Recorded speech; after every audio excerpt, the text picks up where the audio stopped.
Hi! Today we will learn English for a job interview. Ngayong araw, pag-aaralan natin kung paano sumagot sa job interview sa English. Repeat after me. Tell me about yourself. Tell me about yourself. Good! You can answer like this. I am hardworking and always willing to learn new things. I am hardworking and always willing to learn new things. Magaling! Sa Tagalog, ang ibig sabihin ay, masipag ako at palaging handang matuto ng mga bagong bagay. Next question. Why do you want this job? Why do you want this job? You can answer, I want this job because it matches my skills and I love what your company does.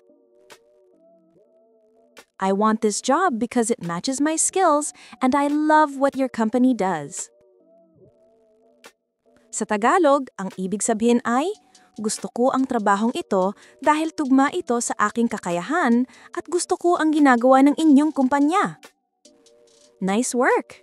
Practice these sentences every day so you can speak with more confidence. See you in the next lesson!